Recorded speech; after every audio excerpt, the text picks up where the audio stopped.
Buenas noches a todos. Pedimos disculpas nuevamente por el retraso que hemos tenido en la agenda y agradecemos que todavía hasta ahora estemos aquí bien interesados en participar en la siguiente sesión. Mi nombre es Aide Cornejo, soy de Panamá, ecóloga de ríos y algo de ecotoxicología acuática, y para mí es un honor realmente estar con ustedes compartiendo en este momento acerca de la sesión 4.6, que trata acerca de las experiencias de recuperación y sostenibilidad de recursos de agua. Esta sesión tiene como objetivo presentar las experiencias en torno a este tema en Latinoamérica y en Europa, desde un enfoque ecosistémico, que es lo que más me apasiona y me ha llamado la atención. Para ello tenemos la participación de 3 expertos.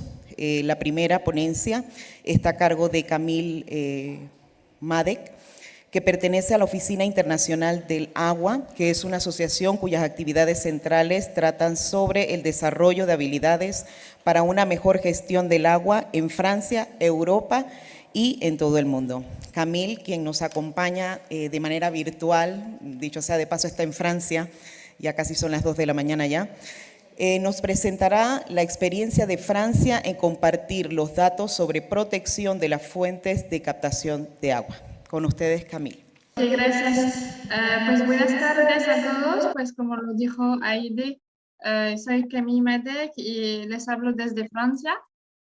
Y solo para añadir algunas cosas, estamos trabajando en la Oficina Internacional del Agua en un proyecto de cooperación técnica que se llama el proyecto FEXTE y que es financiado por la Agencia Francesa de Desarrollo y que beneficia al Maya y a sus dos viceministerios, el Viceministerio de Recursos Hídricos y el Viceministerio de Agua Potable y Saneamiento Básico.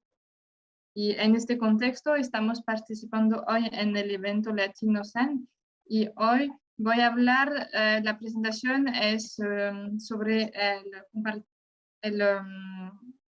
se le llama compartir los datos sobre la protección de las fuentes de captación de agua en Francia. Pues algunas palabras sobre la protección de las captaciones de agua potable en Francia. Cabe precisar que en Francia existen más de 35.000 captaciones de agua potable que se utilizan para abastecer a la población y a los otros usuarios del servicio de agua potable. Y de estas 35.000 captaciones, en 2007 se definió a 500 captaciones como prioritarias y esta cifra aumentó a 1.000 en 2013. ¿Y qué es una captación de agua potable considerada como prioritaria? Es una captación de agua potable donde se ha identificado una problemática de contaminación por pesticidas u nitratos, por ejemplo. Puede ser también una captación para la cual sabemos que si tiene que cerrar por demasiada contaminación, por ejemplo, no tendremos otra opción, otra alternativa, y por eso es estratégica. Y en las estrategias de protección que se llevan a cabo, cabe mencionar que se diferencian pues dos tipos de estrategias. La estrategia preventiva, que va a consistir en actuar antes de que la contaminación se produzca y llegue a la captación de agua. Y es, por ejemplo, una ilustración aquí de la imagen de un desierbe mecánico en vez de un desierbe químico con productos químicos que podrían afectar la calidad de las aguas subterráneas.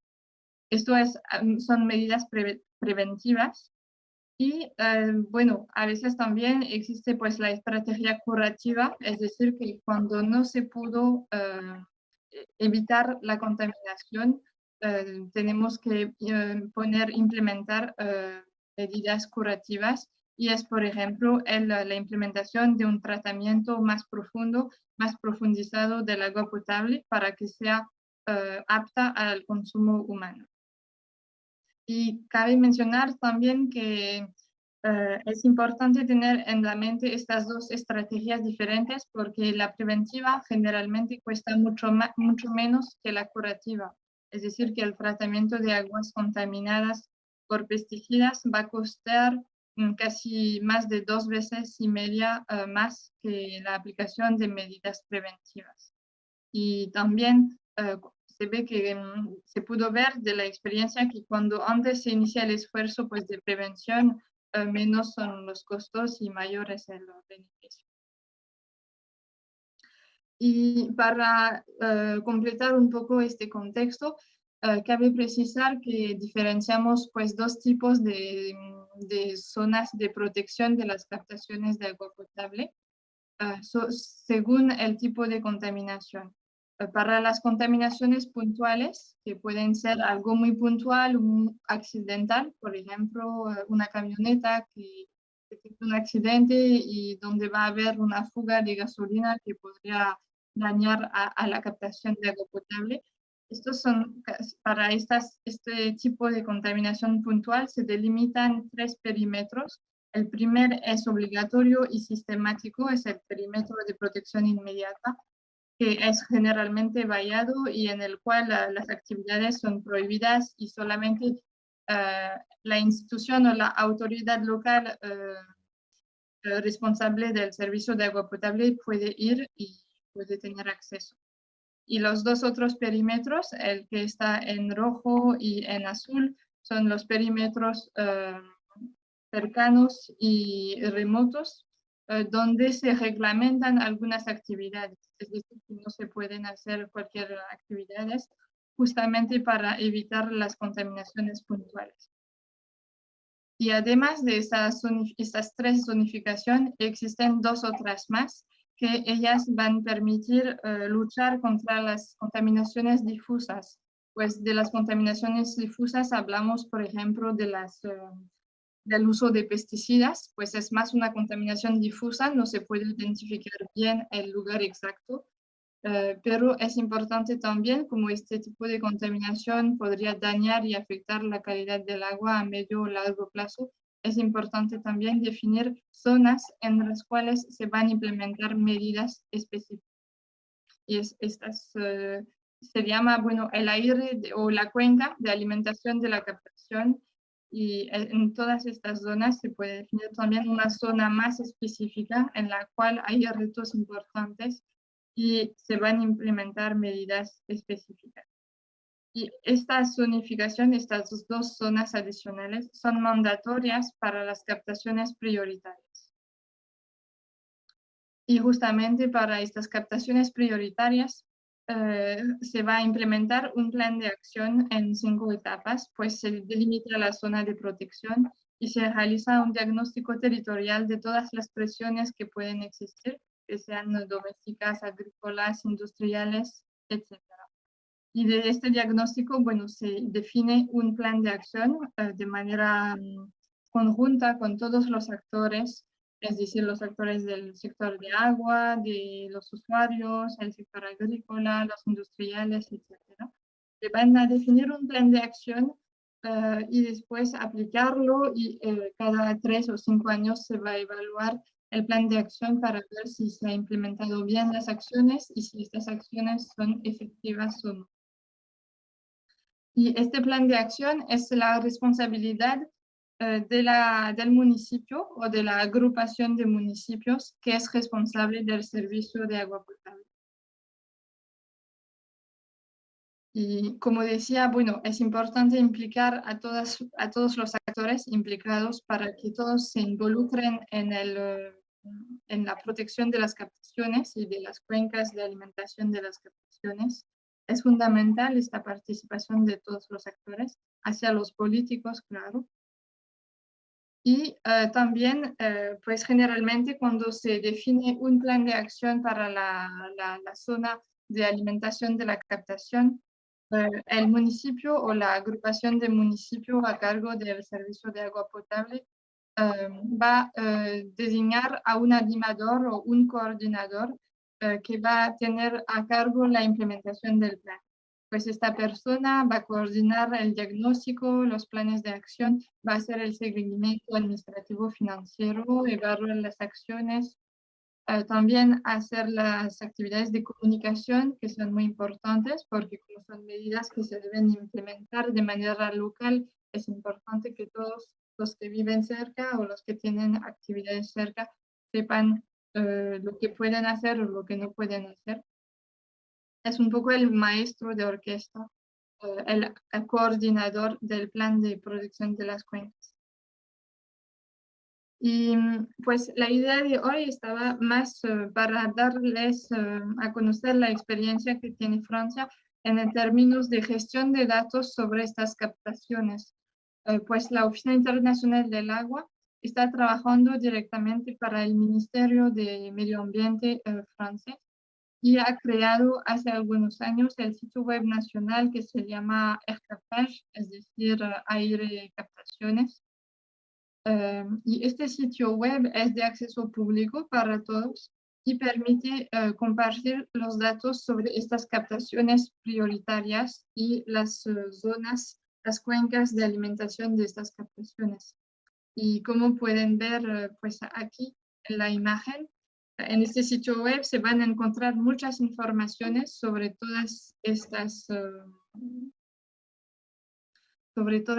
cuencas, estas captaciones y un poco los datos, el avance del plan de acción, etc. Y este sitio web es alimentado por los usuarios mismos, es decir, que pueden ingresar al sitio web y dar sus datos, pero también se hizo un trabajo de sincronización con las bases de datos que ya existían, que sea la del Ministerio de Agricultura, las autoridades de salud, etc. Y también se puede implementar, añadir archivos Excel. Y todos estos datos tienen el interés bueno, el interés es juntar todos estos datos en un mismo lugar y poder hacer cruce de datos para generar nueva información, producir nuevos datos.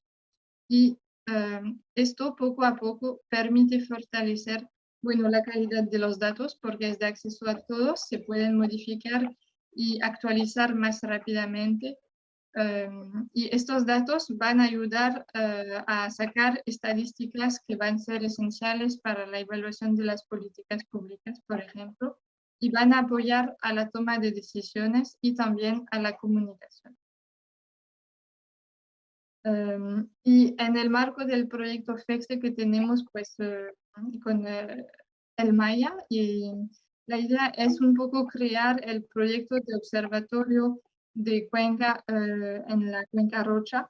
Es decir, que en esta cuenca ya se realizó un diagnóstico de todas las bases de datos existentes, que sean las bases de datos nacionales o locales y que tienen que ver con el sector del agua.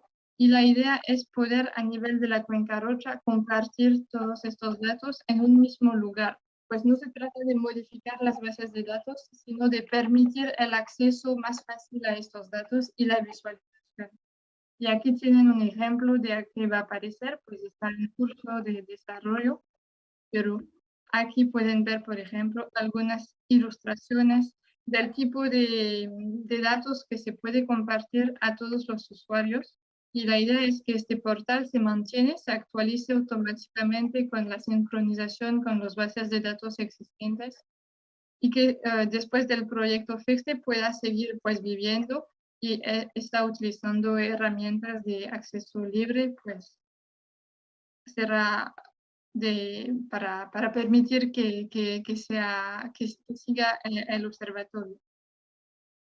Y para concluir, creo que ya está, me dice la coordinadora que ya no tengo tiempo, pero solamente para concluir, que la recorrida y la difusión de datos es esencial, pues, para contribuir a la protección de las captaciones de agua potable y de sus cuencas de alimentación, y que a la escala de la cuenca hidrográfica siempre va a ser importante poder compartir estos datos de todos los actores para saber mejor cuál es la situación exacta y en qué dirección se tienen que ir las acciones.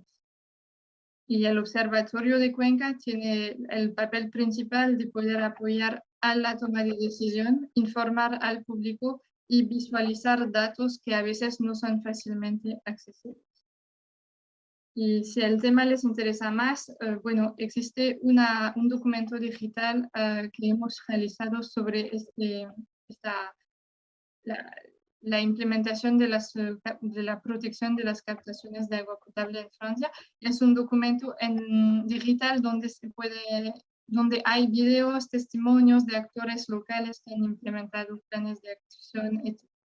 Es disponible en inglés y francés. Gracias por su atención. Gracias a Camille por su intervención. Rescato de la presentación de Camille la importancia de la delimitación de las fuentes de contaminación en las cuencas, que prevenir es menos costoso que resolver el problema, ¿verdad? Eso ya es algo que sabemos. Sumar a todos los actores es algo clave para poder preservar esas zonas de captación de agua. Y la evidencia que ha aportado de la experiencia que tienen en Francia es la importancia de la centralización y difusión de los datos, y que esto es esencial para poder tomar decisiones. La segunda ponencia está a cargo del señor Sergio Villa. Él es ingeniero ambiental de la Universidad Mayor de San Andrés y la Universidad Nacional de Córdoba. Es investigador de la Universidad Mayor de San Andrés, técnico ambiental de Procuenca y consultor independiente. Sergio nos presentará la estrategia de planificación de la gestión integrada de los recursos hídricos a partir de instrumentos de adaptación basados en ecosistemas.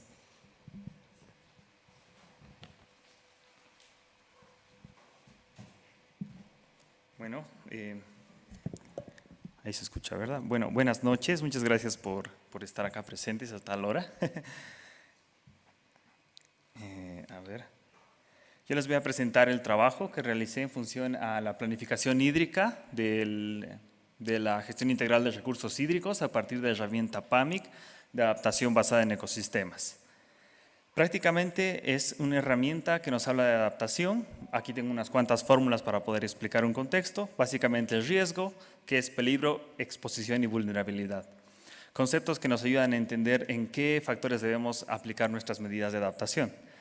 También están los tipos de riesgos, desde socioeconómicos, climáticos y ecosistémicos, que son los tres enfoques en los cuales las medidas basadas en ecosistemas se fundamentan.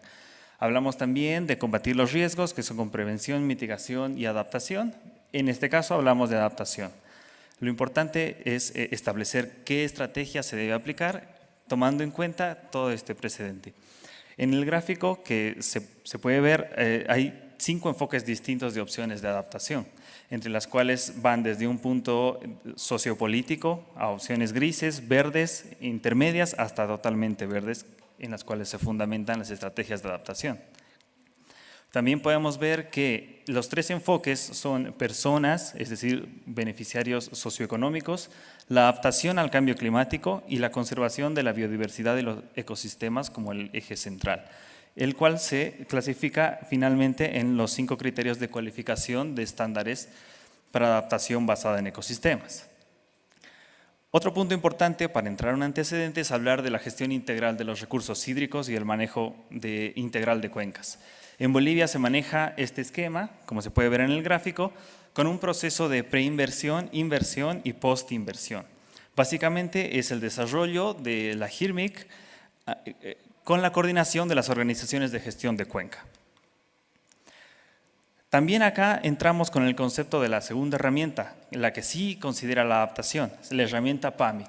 Una herramienta que se ha diseñado en México por el Instituto INEC, parte también de la gobernación, el cual es una herramienta dinámica para la estrategia territorial, ¿no? Determinación de estrategias territoriales. Esta herramienta ha sido captada y también, digamos, analizada para poder aplicarse en el país, justamente porque tiene la misma visión de problemas con los cuales se ha iniciado Bolivia. Hablamos de problemas socioeconómicos, un punto de vista antropocéntrico, que empieza a haber problemas en temas de cambio climático, por lo cual se adapta a modelación climática, a analizar vulnerabilidad de riesgos, pero después se da cuenta que los riesgos no llegan a ser adecuadamente solventados, ¿no?, por las propuestas que tenemos. Esto por la variación del cambio climático, que también es otro concepto de variable, ¿no? Y aquí entra el ecosistema con esta herramienta que agarra toda la gestión de cuencas en función de las funciones ecosistémicas que presenta y con esto enlaza un ciclo que sea más sustentable. El objetivo, por lo tanto, es evaluar el potencial de la implementación de la herramienta PAMIC en el contexto boliviano, haciendo un análisis del procedimiento de planificación hídrica nacional, cómo se está planificando en México y hacer una comparación para poder ver su aplicabilidad. Básicamente se repite acá el proceso. Un punto importante es ver que es un análisis normativo. Mil disculpas. Acá se puede ver los documentos que se utilizó, básicamente el reglamento de preinversión, el reglamento de guías HIRMIC y el Plan Plurinacional de Cuencas 2021-2025 o 22-25, perdón, para el análisis nacional. En el componente mexicano se analizó la Ley General de Ecosistemas y que también lleva en cuenta la herramienta PAMIC y los planes de planificación específicos en territorios en los cuales se ha utilizado la herramienta. Finalmente, se ven las debilidades y fortalezas en el ciclo de gestión de proyectos con medidas de adaptación basada en ecosistemas. Aquí hay un esquema para que puedan ver cuál es el ciclo. El ciclo consta de 6 etapas, básicamente desde del diagnóstico preliminar, la vulnerabilidad de riesgos, la identificación de medidas de adaptación, la priorización de las medidas de adaptación, la implementación y la evaluación de las medidas, cerrando todo el ciclo continuo. Ahí se ven algunos datos importantes del ciclo. El área geográfica, simplemente para comentarlo, puede ser aplicable a 5.000 unidades hidrográficas o bueno, lo que se llaman cuencas MIC en el país. Aquí solamente es un ejemplo, según el sistema de codificación FASTETER nivel 5 del país. La parte de resultados y los impactos logrados. Entonces, acá se tiene todo el esquema de análisis del ciclo de gestión de proyectos. Podemos ver que Bolivia presenta una evaluación de problemas sociales, ecológicos y también de riesgo climático, enfatizado en lo que es política, territorialidad y economía. Después, en una etapa 2 de vulnerabilidad, podemos ver que sí se ve la variabilidad esencialmente en temas climáticos y socioeconómicos. En la etapa de identificación de medidas, se hace una recolección de medidas basadas también en las cualidades que tiene de la vulnerabilidad social. Y posteriormente se hace un análisis multicriterio de estas medidas de adaptación para poder básicamente pasar al proceso de implementación. La implementación bajo cronograma de ejecución y presupuesto. Finalmente, para hacer el cierre, se hace la postinversión con un monitoreo de las medidas tomadas, la implementación del proyecto en la parte de disposición final y la evaluación de los impactos que se tuvo. ¿Cuál es la diferencia con el contexto mexicano? Es un poco más robusto. Vemos que la evaluación, además de contemplar los 3 sistemas entre social, ecológico y de riesgo climático, hace un análisis de microcuenca y de las funciones ecosistémicas ya desde el diagnóstico preliminar. Cuando pasamos a la parte de la evaluación de la vulnerabilidad, podemos ver que integra también generación de escenarios futuros y la vulnerabilidad de riesgo de modelos. Esto es importante porque además para la etapa de preinversión nos ayuda a identificar cómo van a cambiar las variables. No solamente es reconocer el estado inicial, es decir, cómo somos vulnerables y tenemos riesgo, sino también evaluar cómo este riesgo y esta vulnerabilidad va a ir variando con el tiempo. En una tercera etapa, podemos ver que tienen también la misma estructura, se identifican las medidas, en este caso medidas AVE, priorizadas en la parte social y ecológica en su medida. ¿Por qué consideran funciones ecológicas? Justamente por el criterio de microcuenca que se mencionó inicialmente, ¿no? Y se hace una clasificación en función de microcuencas.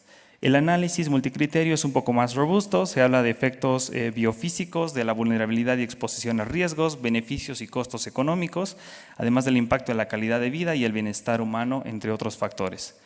Una vez que se pasa todo el proceso preliminar, la implementación también va bajo cronograma de ejecución, pero se analizan también componentes de presupuesto y evaluación de beneficios, que es una falencia en el país. En una última etapa vemos el tema del monitoreo y la evaluación, que básicamente también tiene el monitoreo, pero específico para medidas de adaptación basada en ecosistemas, y se ve que hay un proceso de retroalimentación y difusión de resultados para poder hacer la posterior planificación de gestión de un nuevo proyecto en adaptación. Básicamente el resultado se muestra en esta tabla. Se ha hecho un análisis de las debilidades y fortalezas de ambas normativas en tema de gestión, comparando 10 factores, de los cuales 8 factores tienen mayores fortalezas la herramienta de México. Sin embargo, podemos ver que también Bolivia ha desarrollado fortalezas en ciertos aspectos, principalmente en el punto número 3, que es instrumentos de gestión. Pero tenemos bastantes debilidades, especialmente en instrumentos económicos y de fiscalización de medidas de adaptación. Podemos utilizar estas medidas como un modelo para progresar en nuestro sistema de gestión HIRMIC, que es básicamente cuencas, microcuencas, ¿no? Entre los impactos logrados hay una lista que se puede presentar, sin embargo, las vamos a leer rápidamente. Es mejorar la gestión de los proyectos HIRMIC existentes, integrar la conservación de ecosistemas con medidas de adaptación al cambio climático, reducir el costo, ya que las propuestas con adaptación basada en ecosistemas son mucho más económicas a largo plazo, mejorar la evaluación ambiental de las funciones ecosistémicas, que prácticamente el país no cuenta con evaluación de funciones ecosistémicas, fortalecer la gobernanza hídrica y participación ciudadana en microcuencas, esto por el tema de incremento de gobernanza en los actores y también por la vulnerabilidad social. Actualizar el marco normativo de la planificación hídrica, si bien ya se ha dado buenos avances con el nuevo producto del Plan Plurinacional de Recursos Hídricos, este no contempla, como les digo, las condiciones ecosistémicas y puede mejorar. Retroalimentar los proyectos implementados, esto en función de que ya existen algunos proyectos de adaptación basada en ecosistemas, pero son bastante puntuales, ¿no?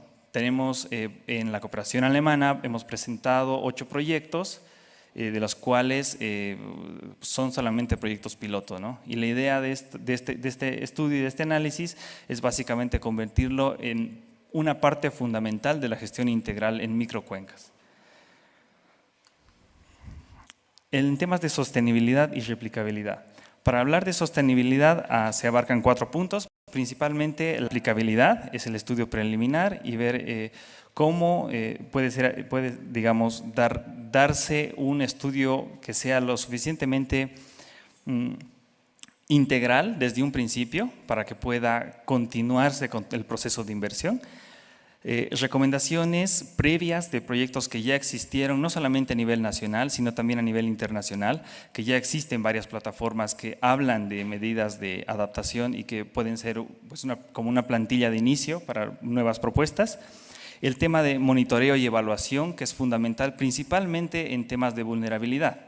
La vulnerabilidad, si bien no está presentada en la parte del análisis al principio, y que puede ser, digamos, una parte importante en la herramienta PAMIC, también requiere en la parte final del proceso, en la etapa 6, una evaluación de cómo está cambiando la vulnerabilidad. Es bien complicado tener, por ejemplo, indicadores, ¿no? Que nos digan cómo va a cambiar la vulnerabilidad, pero estas herramientas nos pueden dar pequeños indicios para aquello. La efectividad de las medidas implementadas, ¿no? Que también va relacionado a la generación de estos indicadores. En temas de replicabilidad se tiene que ver estos 3 conceptos, que es básicamente el diseño, ver el ecosistema que se tiene, las variables internas, es decir, las organizaciones, qué instrumentos se están utilizando actualmente, y todos los componentes externos que influyen, es decir, cómo está cambiando la política, cómo está cambiando también los temas de gobernabilidad, que son un factor que generan cambios en el tema del análisis de la vulnerabilidad. Después tenemos el desarrollo de un concepto de cooperación y corresponsabilidad entre los actores involucrados, esto es dar mayor fortaleza a la gobernanza y que ellos también, la comunidad tiene que sentirse parte de la solución, ¿no? Y después está el desarrollo de herramientas y mecanismos específicos dependiendo de las medidas de adaptación, ¿no? Una vez que ya tengamos la priorización de medidas y las medidas que se van a adoptar, se tienen que elaborar herramientas específicas. Las lecciones aprendidas, igual, bueno, son un montón, pero las más importantes es incluir la vulnerabilidad climática de forma más robusta, es decir, que ya no podemos solamente utilizar los modelos de variación climática como un punto estático. Realmente hay que ver cómo los modelos están cambiando con el tiempo, ser flexibles y dinámicos, como lo había comentado un expositor anterior. También otro punto importante es desarrollar soluciones intersectoriales para diversos problemas en microcuencas.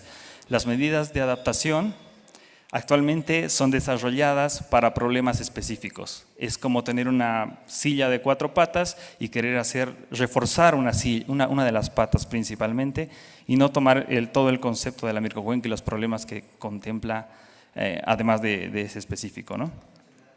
Bueno, para terminar finalmente a la conclusión a la que llegamos, existen múltiples oportunidades para mejorar en todas las etapas de la gestión de la planificación. La herramienta de gestión PAMIC puede ser una guía. Una guía que además se puede utilizar como una estrategia adaptativa que contempla los 3 componentes principales: personas, ecosistemas y cambio climático. La parte final, y con esto ya termino, es básicamente ver que nuestras medidas de adaptación, las que Bolivia ha implementado, pueden ser escalables. Necesitamos pasar de propuestas piloto a estrategias más amplias.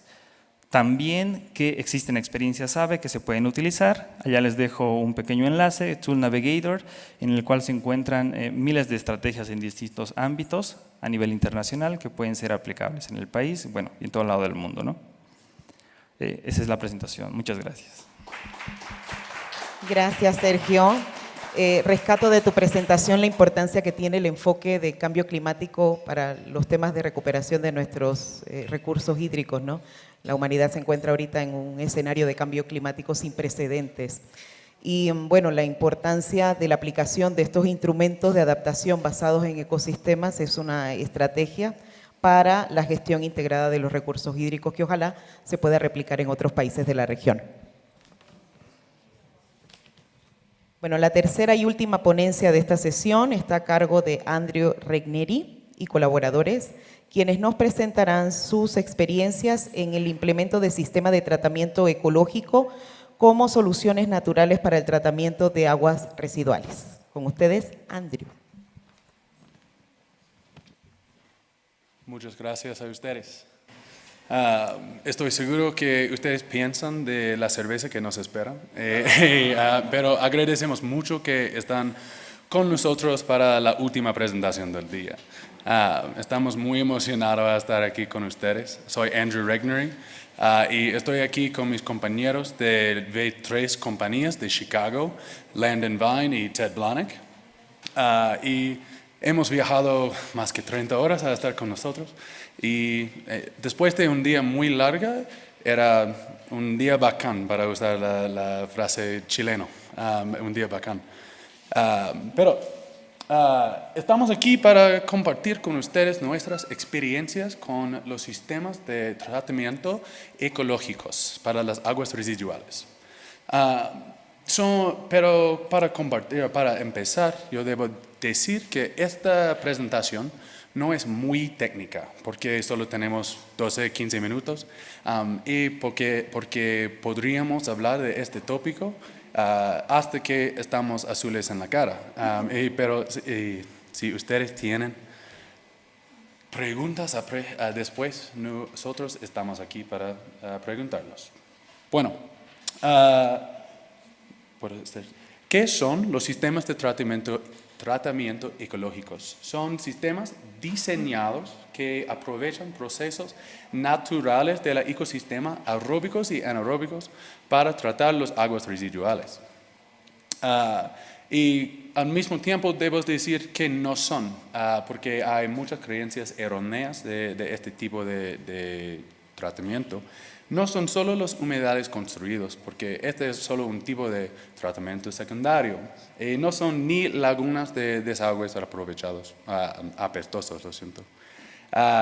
Y con eso, son sistemas complejos, son sistemas que reflejan más o menos los tipos de tratamiento de las PITAR, las plantas de tratamiento mecánicos o tradicionales. Que tienen el tratamiento primario, secundario, terciario, como hemos dicho.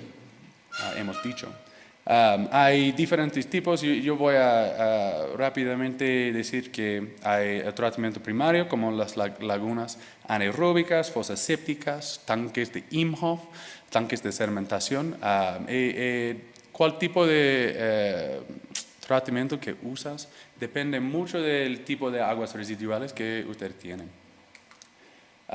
Pero la cosa que queremos hablar mucho hoy es el tratamiento secundario, y hay varios tipos de tratamiento secundario también, como la vegetación flotante y sumergido, los humedales de flujo superficial, horizontal y subsuperficial horizontal, y nuestra favorita es el humedal de flujo vertical.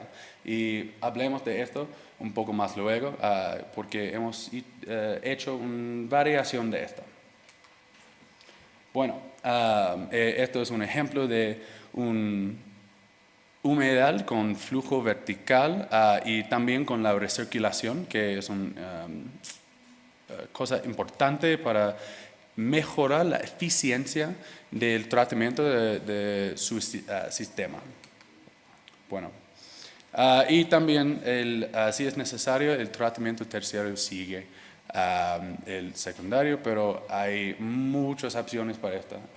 En nuestra experiencia tenemos los humedales de flujo horizontal, que son muy buenos para el pulido y también para la remoción de los metales, porque y puedan estar o puedan ser usados con los sistemas híbridos con pitar o con plantas tradicionales, como cuando tiene una emergencia donde el pitar pueden tener un humedal de flujo horizontal y de superficie después de todos los procesos de la planta, y con esta puede servir como una zona de amortiguación antes de que descargue toda la agua posiblemente las aguas sencillas, como aguas sensibles. Bueno, estoy seguro que ustedes saben que esta tecnología no es nueva. Hay varios y muchos países que han empezado a investigar esta tecnología, pero creo que hay una oportunidad en Latinoamérica para aprovechar estas tecnologías, y puedes ver que no hay muchos en Latinoamérica que están funcionando hoy, pero debemos, y que no tenemos muchos datos de estos sistemas, pero debemos investigar más y construir más para investigar más, a una escala más grande. Bueno, quiero decir por qué nos gustan los sistemas ecológicos. Hay unos ejemplos, y hemos construido muchos en los Estados Unidos, pero a una escala un poco más pequeña, pero hay varios. Queremos compartir con ustedes un ejemplo del todo el mundo, del resto del mundo, que funcionan. Aquí tenemos el STE del Lorong Alus de Singapur, que trata el lixiviado del vertedero altamente contaminante. Este sistema recibe 2.60 o 75 millones de litros cada día. Es muy grande, es un sistema muy grande, y aprovecha las lagunas anaeróbicas, los tanques de sedimentación y los humedales construidos en serie. Es un sistema que ha estado funcionando desde el 2011 sin interrupción. Para decir que estos sistemas funcionan. Para compartir un ejemplo más cerca de nosotros en Latinoamérica y Sudamérica, hay el STE Belo Horizonte. Este ejemplo es un poco más pequeño, pero recibe las aguas residuales de las oficinas de 800 personas en Belo Horizonte, y trátalo con el tanque de sedimentación, una fosa séptica, y después un humedal con flujo vertical. Y todos los aguas residuales, el agua tratado, es recuperado para el riego. Me gusta este ejemplo mucho por eso, porque en el mundo que estamos, donde el agua potable es un recurso más scarce, debemos, los negocios y también los individuos deben ser más responsables para el uso de agua potable. Bueno, podemos retornar a esta. Bueno, la primera ventaja de este sistema es que pueden ahorrar la energía. Bueno, si usas un sistema de tratamiento ecológico para el tratamiento primario, secundario, terciario, no necesitan ninguna source de agua, de energía, lo siento. Y en un mundo cuando los gastos de la energía se suben, es importante pensar de eso. Y también reducen las emisiones, porque como muchas de las presentaciones hoy día han dicho que el cambio climático es importante hacer eso. Bueno, y debemos recordar por qué estamos aquí. Estamos aquí porque Latinosan es un llamado a la acción y los sistemas de tratamiento de agua pueden empoderar la gente. Con construcción sencilla y con materiales disponibles locales, pueden ser una solución muy buena para las comunidades aislados y desfavorecidos de Latinoamérica y de todo el mundo. Y pueden ser operados sin operación y mantenimiento específica o sin especialistas. Son muy simples. Eso es una cosa muy importante, yo pienso, porque en las áreas aisladas es difícil hacer el mantenimiento y cosas como así. Y no costan nada. Bueno, después de eso, ustedes saben que por qué nos gustan mucho. Quiero compartir los secretos que hemos encontrado después en el caso de Ted y el caso de V3, 20 años de experiencia construyendo esos y diseñando esos en los Estados Unidos.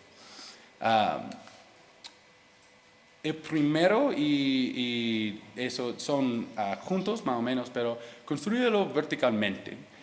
Es importante hacer eso porque en muchos casos los humedales horizontales tienen o necesitan mucha tierra, mucho espacio para funcionar muy bien.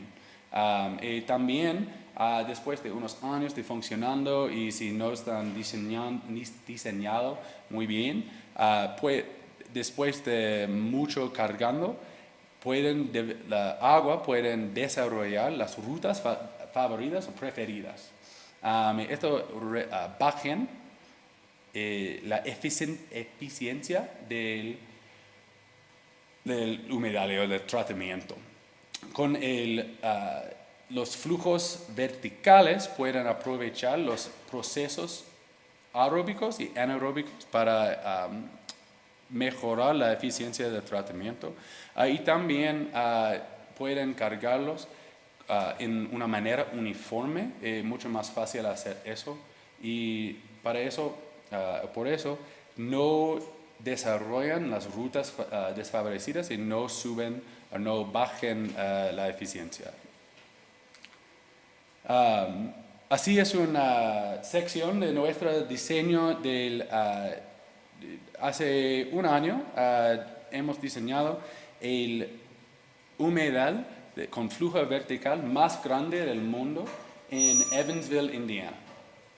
Es un humedal, es un sistema híbrido con una planta de tratamiento tradicional, pero este wetland provenir del tratamiento secundario y pre-treatment, pre-tratamiento, por 2 millones de galones cada día. Pueden tratar mucho agua cada día y puedes ver que hay muchos tubos en esta sección y yo voy a explicar esos en la próxima diapositiva. Es que, debemos recircular y la cosa que podemos hacer en Evansville es podemos tratar 2 millones de galones cada día, porque recirculamos 1 millón de galones cada día con un bombilla muy pequeño y con un sistema de energía solar muy pequeño también. Y yo sé que he dicho que no necesitan ninguna forma de la energía, pero si ustedes tienen la opción de utilizar la energía sostenible, pueden instalar esta y mejorar la eficiencia de todo el sistema por un factor de 10 si recirculas. Y yo sé que solar es difícil en estas cosas como los árboles y cosas como así, pero si puedes recircular es el mejor método de tratar en nuestra experiencia.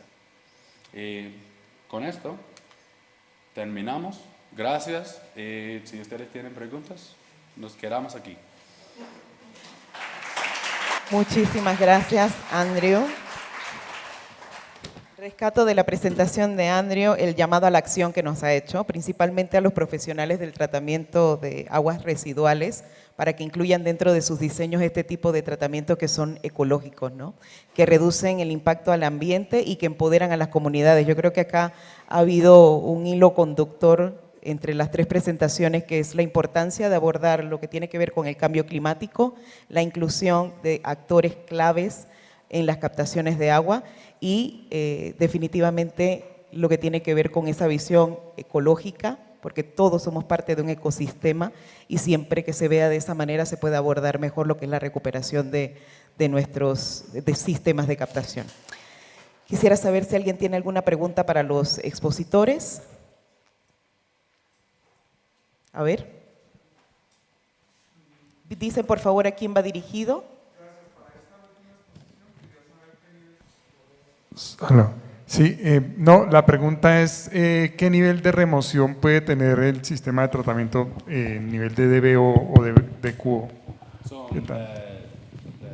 ¿Eficiencia? ¿Preguntas? Sí, eficiencia. Mejor, la misma o mejor que si es diseñado a propia buena, pueden recibir remoción de los orgánicos y también los metales y también la demanda de orgánico. En unos casos, el caso de Loran Halus en Singapur es 96% de todos los contaminantes volatiles. Sí. La siguiente pregunta, ¿tiene preguntas también acá? Sí. Me la robaron. Era lo mismo, era básicamente saber si es que tienen estudios que hayan hecho del afluente y el efluente, es decir, cómo ingresa el agua y cómo bajan los parámetros en el tiempo, y si es que esto se puede comparar con otras tecnologías, un poco para ver su eficiencia, en qué parámetros es más eficiente, en qué otros, un poco eso, parecido al anterior. No, entiendo. Sí, debemos hablar después, pero tenemos datos de unos de nuestros sistemas porque hay un problema en los Estados Unidos porque personas quieren que construimos el sistema, pero ellos no quieren pagar por el monitoreo, como la investigación. Tenemos datos por unos de nuestros sistemas, pero tenemos como se dice, testimonios de nuestros otros clientes que han dicho que todavía se funcionan, todo es bien, no han recibido como fines o cosas como así desde los gobiernos locales. Pero después tenemos los datos que yo puedo enviarse. Vale, muchísimas gracias a todos. Para cerrar, ¿tiene una más? Sí, nada más muy rápido. Yo quisiera entender cómo funciona lo de las estructuras que van sobre el tratamiento, como el parqueo o algo que mencionaron. ¿Puedo repetirlo? El estacionamiento que proponían encima del tratamiento, o sea, ¿por qué pueden poner una estructura encima? En el sentido de cómo se sostiene, pero también si no hace que el sistema sea cerrado y anaeróbico, tal vez, no sé. Sí, entiendo, pero hay unos casos porque el espacio es valorado, tiene un valor muy alto en los Estados Unidos o alrededor de las ciudades. Hay espacios es cara y cosas como así. Pero si recirculas, si la mayoría del sistema está abajo del estacionamiento, es ok, pero sí, debemos tener un espacio que tiene acceso al aire y también mantenemos la zona humedad o la zona mojado, ¿cómo decir? Abajo que la zona aeróbica. Y el tratamiento, sí, más o menos para usar la frase de Ted, it's a plumbing problem. Deben mover la agua a la zona apropiada. Listo, si no hay más preguntas, entonces procedo con las reflexiones finales que van a ser corticas. Queda en evidencia que todos debemos tomar acción con el levantamiento y difusión de información que hay sobre las fuentes de captación de agua, la inclusión de actores claves, tomar en consideración los instrumentos que se nos mencionó en una ponencia anterior para lo que tiene que ver con adaptación, ¿verdad? Desde el punto de vista de ecosistemas. Cerramos la sesión entonces indicando que las experiencias exitosas como las que nos han presentado el día de hoy nos llaman realmente a la acción, que es el lema de esta reunión, ¿cierto? Una recomendación podría ser que se haga un compendio de estas acciones exitosas y que pudieran estar al alcance de los diferentes países de la región para ir avanzando en esos temas, ¿no? Todas estas acciones ayudarán a preservar los recursos hídricos en nuestra región. Agradecemos nuevamente a los panelistas, a los participantes y al cuerpo técnico que nos ha acompañado durante toda la larga sesión del día de hoy. Muchas gracias.